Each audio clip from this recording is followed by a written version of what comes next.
And it's unfair that you kind of have to present yourself friendly but firm, because other races don't necessarily have to do that.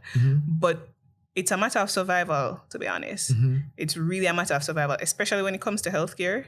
It is survival. Better care, better outcomes for women. This is the AskOBGYN Network. I'd like to introduce Andrea and Krystal. You know, I want to say I'm in an amazing company. Two very accomplished young women who they're a patient of mine, and they're doing me a favor. They're both very busy looking after their little ones, but here they are. Andrea, again, you didn't accomplish much in your life, huh? Dr. Branch is dentist with degrees from University of Michigan and University of Arkansas. And we have Krystal, who has degrees from MIT. I never knew you were good with numbers, mathematics. And MBA from NYU. And this podcast is taking place because recently I was asked by one of my patients, African-American patient, who asked me what my experience was with African-American women as patients. I must say, initially I was taken back. For one, I trained in Boston. I trained at Old Boston City Hospital, which is now Boston Medical Center, where over half of our patients were African-Americans. For 4 years, I lived in Dorchester. I trained and worked in that hospital. Afterwards, over 2 decades, I worked in Greater Boston, where I would say more than half of my patients are Caucasians. Maybe a third or more are mixed. So I felt that me being non-white, I myself, Korean-American immigrant, having lived in this country for 40-some years, I dealt with every patient as if they're my patient, nothing else. And wow, did this really take me back? So I asked my two amazing guests to just share their experiences as from their background, growing up, education, to how they found me, because I think they found me, and what their experiences were like in their recent labor and delivery. And then lastly, where do we go from here? I came across an article, amazing female in her 30s, African-American, with 2 master's degrees, PhDs in 2 different subjects, and worked for CDC, Center of Disease Control in Atlanta. She died 3 weeks after giving birth from hypertensive disorder. And I'm saying, what else could she have done? I mean, I wish there was an isolated example that I came across, but what could she have done? I mean, how much more education could she have gotten to get better care? And if she cannot get the care she deserves, who can? Do you have to be like, I don't know, who? Name somebody. Oprah? Somebody with more money? I don't know. So, Krystal, tell us a little bit about yourself, your childhood, and your education. And then, here you are, amazing mother, beautiful little one.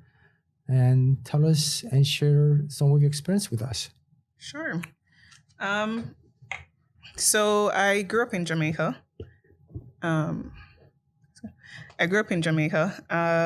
I went to high school there.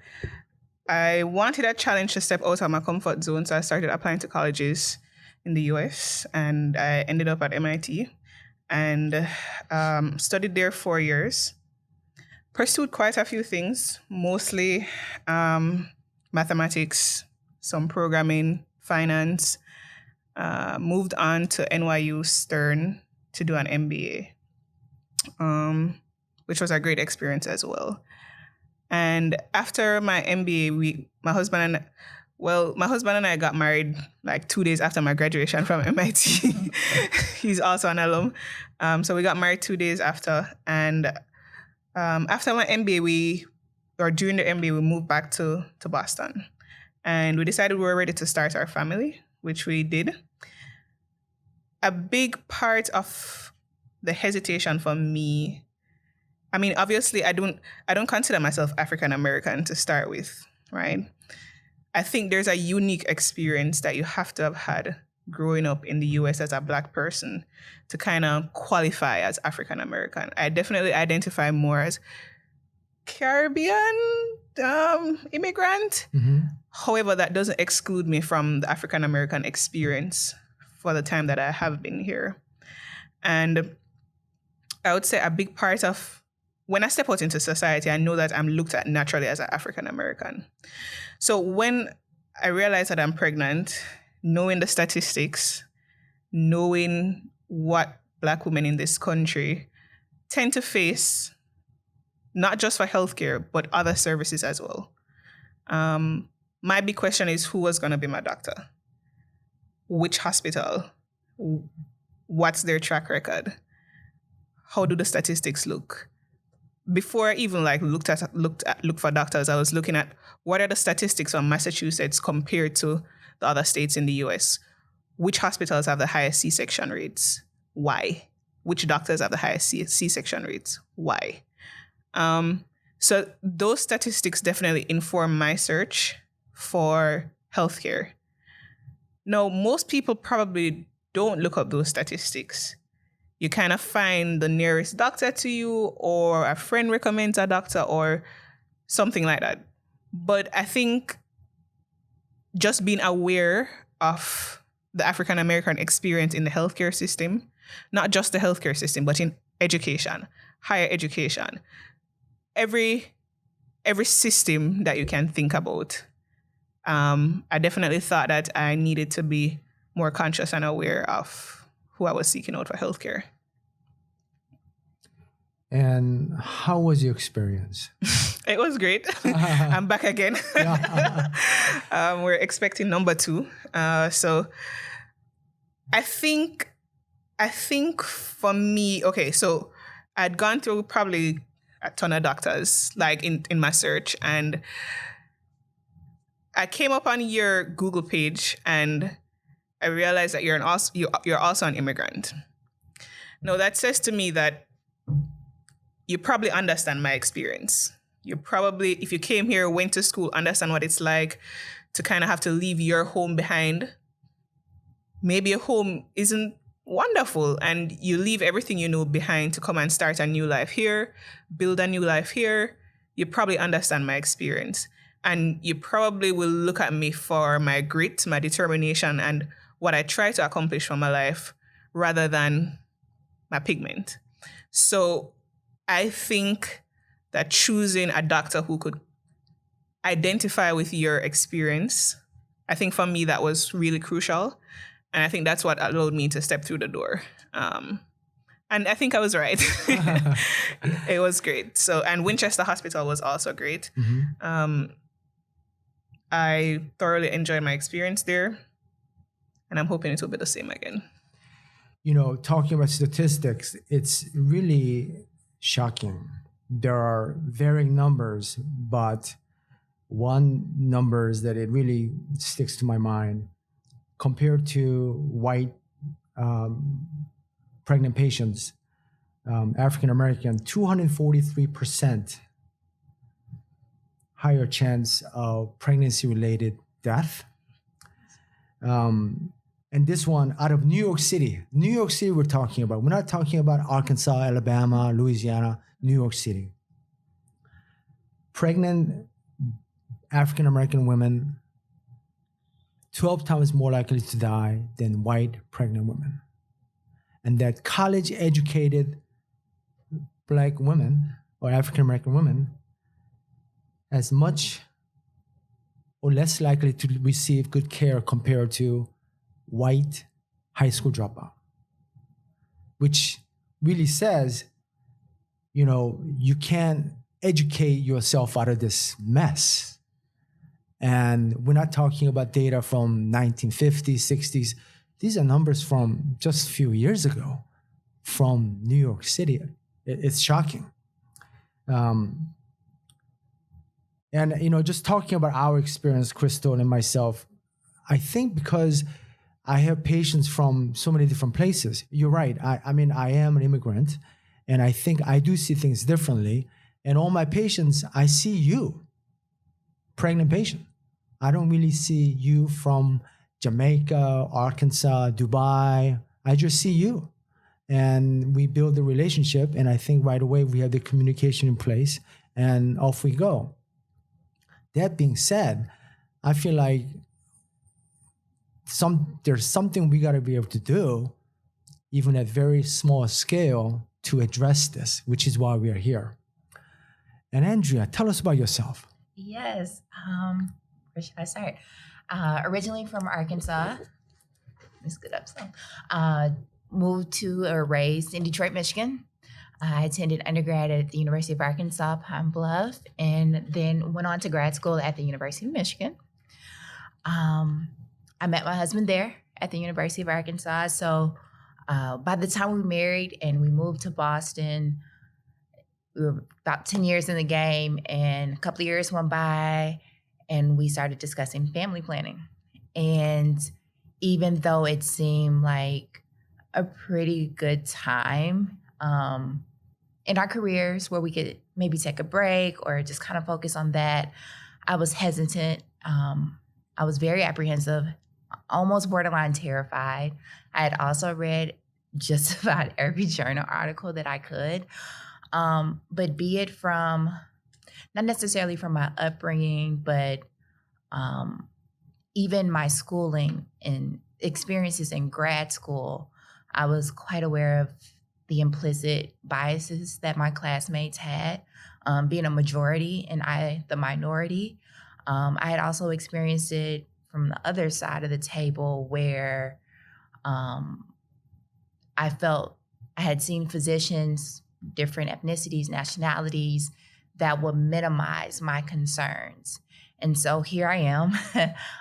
Seemed like a really good time to start, but I also wanted to delay. Mm-hmm. But then I ran the risk. I felt like I was between a rock and a hard place. The later I waited and procrastinated, the closer I would be to automatically being a high-risk patient. And then I didn't even want to go down that rabbit hole of complications. So I will say that though I was researched, being in my profession, I don't always get to take a lot of time away mm-hmm. from the office. And so when it was time for me to look into a physician, I went on this handy dandy app, ZocDoc, and looked up OBGYNs near me. Where could I go so that I am 10, 15 minutes away from the office? Who has the best reviews? I went to this particular doctor. He had excellent bedside manner. But after the second appointment, I wasn't settled. Mm-hmm. I would ask questions and he was very nonchalant about it, which could be read one or two ways. Maybe he was just laid back in personality, or maybe he just didn't think my concern was actually a concern. And I looked into the hospitals that he worked out of or was affiliated with, and they had some of the highest cesarean rates in the state. And that was just like, no thanks. Because even though, you see statistics, but there are stories behind the statistics. Sometimes when I see them that high and having interactions with him, I felt as if this might be a situation where you don't give your patients options or you don't inform them of alternatives. And to me, that's not informed consent. And I don't want any part of that. I need someone who's open to everything. I know that particular doctor. So ZocDoc is a website where it's a paid service. And people don't know that for me to be listed on ZocDoc, I have to pay monthly premium to be listed. And reviews are only from people who use ZocDoc. So there is that. And I think the company actually was started by, I think Amazon was one of the earlier investors, and I think they're still trying to find a way to make a living out of that. The other is, in the hospital you had mentioned, they not only had the highest in the state, but probably at one time the highest in the country. And the problem is that doctor is part of a call group. So here, you find, and this is where I think the difficulty lies. You go to Dr. X, you build a relationship, and then the Dr. X covers with 7 other doctors who all practice differently. And what happens is, it really depends on individuals, but often when another doctor is covering, if I'm covering, say, Mary, the threshold to do a C-section may be such that, I'm tired, let's just get it over with. I can probably talk Mary into getting a C-section. I don't know her, I'm worried about lawsuit. That happens all the time, especially because many hospitals, call groups are made up of individuals from different practice. So there is no incentive to have a practice that stands for quality. It's just covering. And since then, that hospital did make some change. I think now they have a laborist, which means they've hired obstetricians who just work in labor and delivery. They work a few 24-hour shifts. That's all they do. They do not see patients outside of that. No ambulatory care. So that hospital did make positive change. And this all goes back to patients making effort. You made an effort to find somebody. And then, even though it's not easy to change in the middle of a prenatal care, it takes courage because you said, you know what, something isn't, I need more. And that leads me to another statistic I ran into, in that at least 1 out of 3 African-American women feel that at least once or twice during their lifetime, they felt discriminated, that their comments were not taken seriously. And the fact that 1 out of 4 are fearful of seeking medical care, that's a significant number. And we have the advantage of living in Massachusetts, healthy state, but that's not true of everyone. And how many people do you know who may not have that courage or personality to really get what they should get? Because some people are timid, right? Some people just don't have that oomph. I mean, both of you, from the get-go, we've always had positive relationship. And I always knew what you were interested in. And like I said, to me, this racial thing, for me at least, is just relatively new, because I like to think that I'm going to treat all my patients the same. Having patients from all walks of life. I had a patient today who was referred to me, late transfer, 8-month pregnant. And a lot of obstetricians do not like to take transfers at 8 months. But, I really don't care.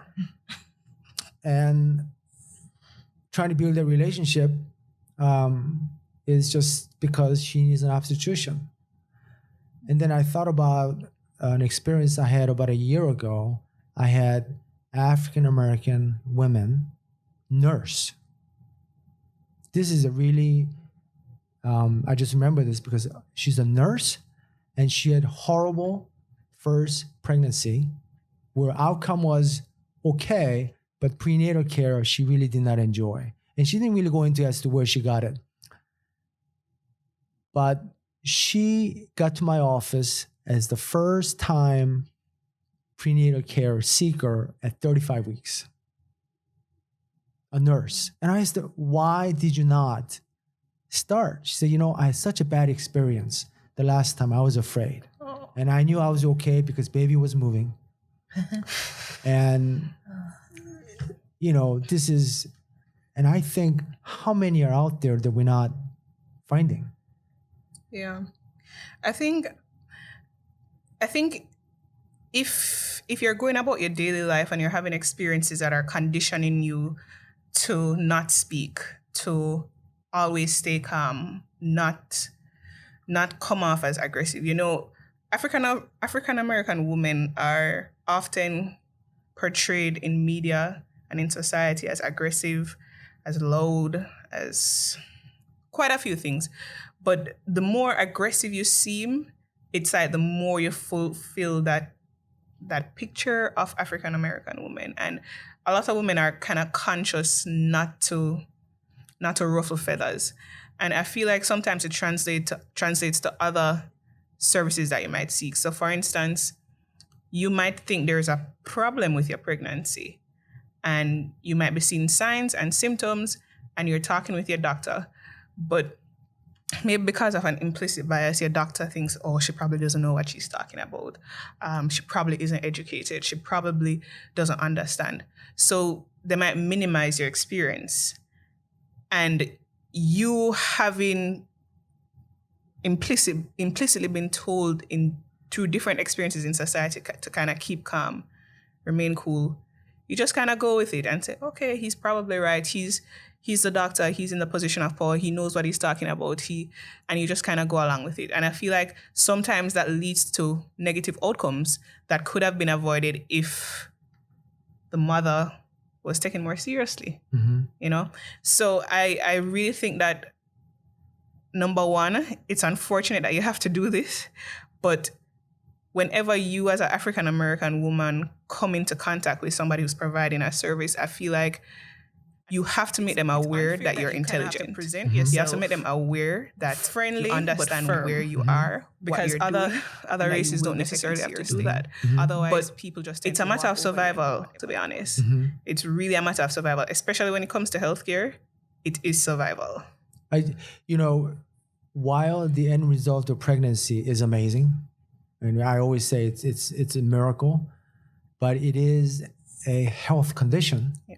And if you are African American and if you're in Louisiana, maternal mortality rate is higher than Guatemala, and it's as bad as some of the poorest countries in the world. And we're talking about Louisiana. You could drive down there in a half day. And how do we? I talk to my other colleagues about this, but I'm in my own little world here where I'm very comfortable looking after my patients. But to hear that, it's hard for me just to go about and do my thing, which is why you're here, because I'm asking, what do we do? We just can't sit still, can we? So speaking to that point, I will say, not necessarily anyone from Louisiana, but let's talk somewhere where there's a large percentage of disadvantaged socioeconomic patients or individuals. The flip side of that is that we were talking about the educated African American and a nurse who knew better, but was timid.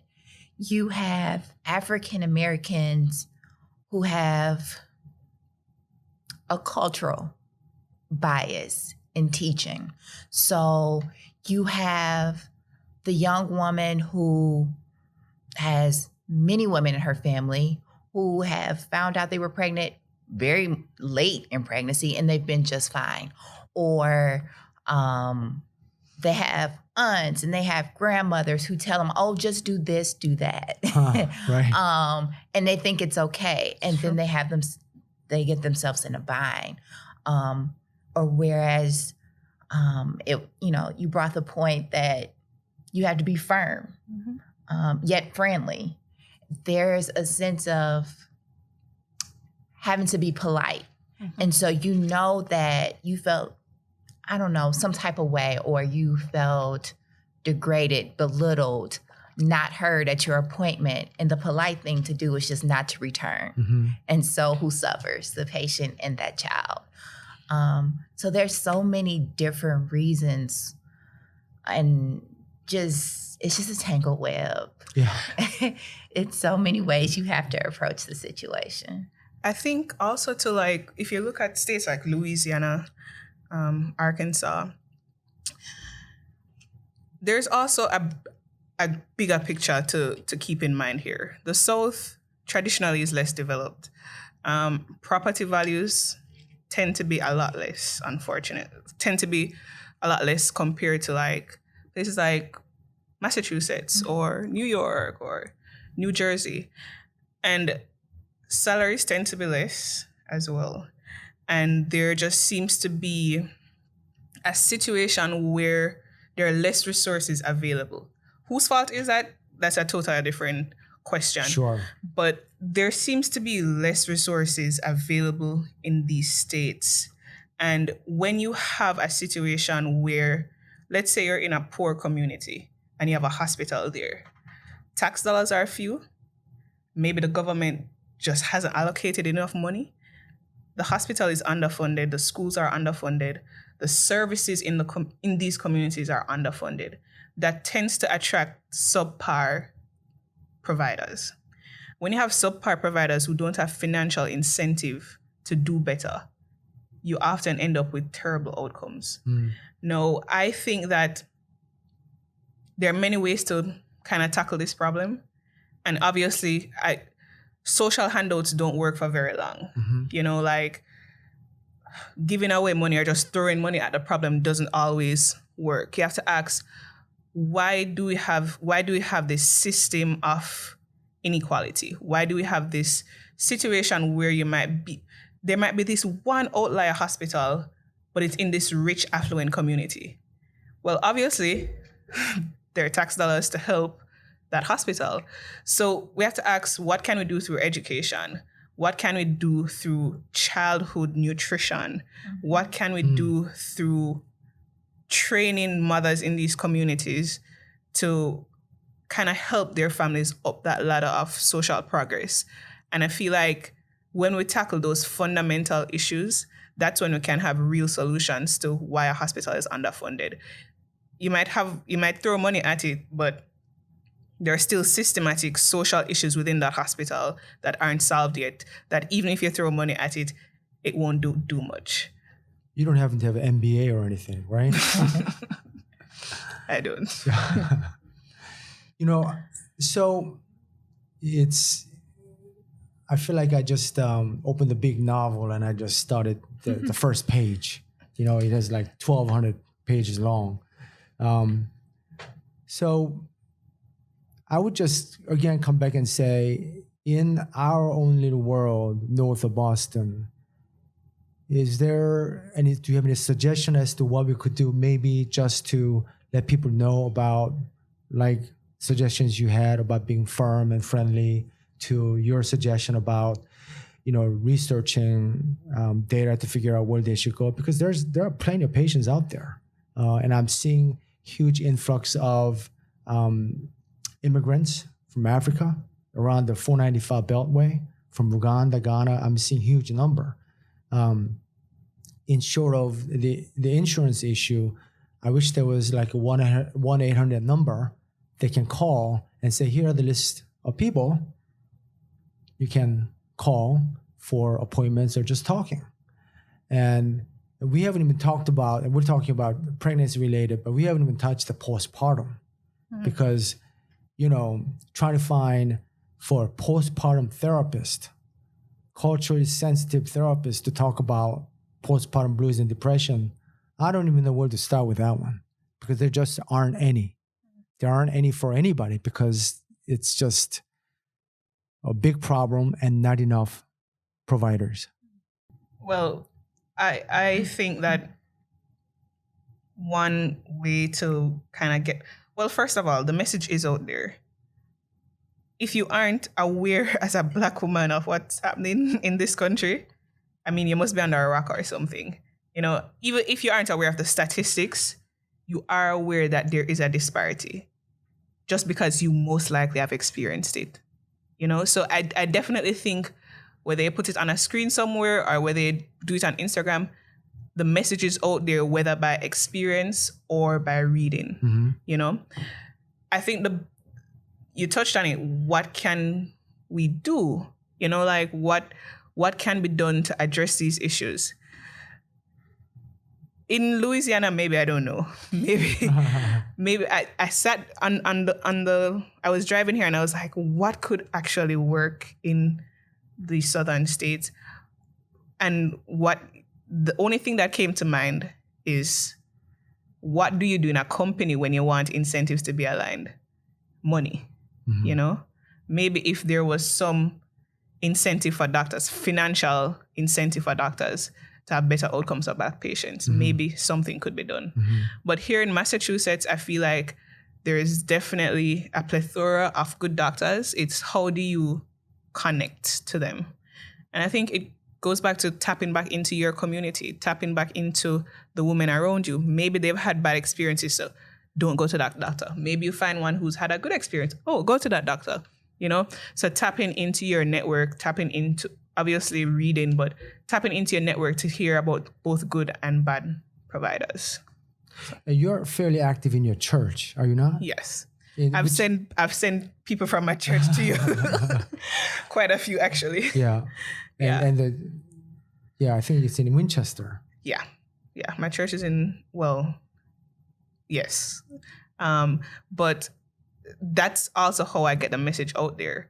There were like 7 pregnant women at one time in my church. Mm-hmm. And one of my friends, she hadn't seen a doctor. I was like, no, you're going to Dr. Chun. No.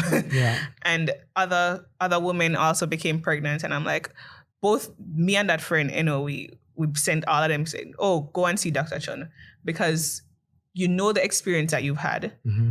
You know why it's so crucial to have that experience. Mm-hmm.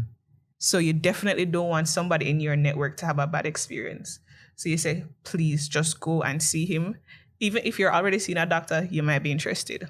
What can you lose? You know? Andrea, how about you?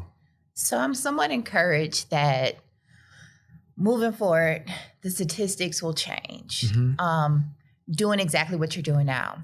So we're living in the age where social media is everything. So using your platform, so be it Instagram, YouTube. YouTube's big. People are making money off of that these days. Having these videos, because what happens, one person will search for something and then it just kind of just links back. So for example, my social media account for Instagram, anyone that follows me knows that I had a doula. Mm-hmm. And they know where I went to for my care. And so I think you just buzzwords, you spark it. So then I have friends text me like doula or midwife, and then trying to educate them on the differences between that and helping them establish what they felt more comfortable with. Even, let me see, so south of Boston, we have to start young. You have to start at that preconception visit. Right. Anyone who is interested in, even if it's just birth control, the advantages, the risks, the benefits of them, whatever birth control method they decide on, and going from there. Because again, it's not just the care and the physician. It's a whole nother part of that. It's diet. It's activity. For African Americans, diet is big. Nutrition, I hate to say it, it's lacking. It's definitely. The way that my parents were brought up, the way that I eat now, it's a joke in the household. So even when I may have been like 7 weeks pregnant, I just found out. By the time my parents found out, I was 13 and I was a head case. And my mom kept saying, oh, you don't have to worry about that. You're educated. You and your husband have this type of income. You have this type of insurance. And I'm like, Mom, it's not the educated that are spared from this. This is everyone. This goes back to nutrition. So honestly, I think that my pregnancy was on the smoother side of things. And I must say it was pretty easy only because of the things that I had done beforehand. And so had I not changed my nutrition, Had I not been as active as I was, things could have been a totally different ball game. So there is going to be, it's not all on you. It's not all on physicians to do the legwork. We have to reach back into our communities and say, hey, your diet needs to change. And it's not even just saying, oh, these are the healthy foods to eat. It's what you're seasoning with, your salt consumption. Like, it's just, you can just so many. But it tastes so good. I know, but there's so many categories that it just keeps going and going and going. Yeah. I just, in my worries, I am hoping that with our generation, we know better. We both have daughters. We teach our daughters. I have a younger sister. She's slowly starting to listen to me, but hey, these are some things you want to look out for. So it's literally word of mouth, just trying to do better for your community and for others and hoping that they have better experiences. You know, one of the things that I thought of was the event we had recently where we just got together, 20-some couples of you, and like 50 of us, I think, got together. Great little event where you be a great mentor to somebody who's just starting out. Because when it comes to healthcare, it's OBGYN, there's primary care, there's dermatology, dentistry, there are so many. But starting out with this little network, like what we have, I think is a good start. And you are great role models, not only to your daughters, but to others. And I think you're right. We just need to let people know that there are ways to get around this. Waiting for someone else to really pick up the slack and do the work. Boy, not much has changed, really. And the fact that I've been here for 30 years practicing and just talking about this now, 30 years after I've been here, it's really, I'm embarrassed on behalf of my profession. And being a male Asian American in the field of women's health, if I think about, okay, who would I send because I too think about it, who would I send my daughter to for GYN? The answer does not just come right away. And there are reasons behind that, because I know these people, I know what they're like, not only clinically, but as persons. And so it's really difficult task to find just the right provider. Any last word, either one of you? I think my final thought on the issue is that though it's unfortunate, obviously there are plenty of good things in the US healthcare system. I don't think that should be lost on us. For Black women, though it might be unfortunate that when you adjust for income, adjust for age, adjust for nutrition, adjust for education, still more likely to die from complications. I think that's an unfortunate truth. No, when it comes to healthcare, unfortunately, it's driven by money. So I think that when financial incentives are aligned to speak to minorities or to make sure that minorities are protected, then I think that we have some solution going forward. But if we're just going to rely on people being good people, I don't think we really have a serious chance to make headway. People are people. They've been raised with certain biases. Obviously, you can train people to let go of implicit biases, but 25 years of training cannot be undone in a 25-minute lecture on implicit bias, in my opinion. So I think that if we can find a way to align financial incentives, whether through its the insurance company, whether through its government, whether through its higher probability of lawsuit, whatever that looks like, I think then we have a serious shot at answering this question. But until then, I think in our own communities, we need to take responsibility for ourselves, take responsibility for our actions, our diets, our exercise, and also be more proactive about making sure that we're getting the healthcare that we do deserve. So, yeah. Thank you. Absolutely. I'm going to piggyback on that because that was excellent. For those that are watching or that may be listening, being proactive is key. So disease is always more expensive than health. If you start early, you can cut down the cost. Sometimes when you see that bottom line number, it is very intimidating. It makes you not want to go in for your annual exams. Start there. Your annual exams are just so important, just so you get a baseline of where you're starting at.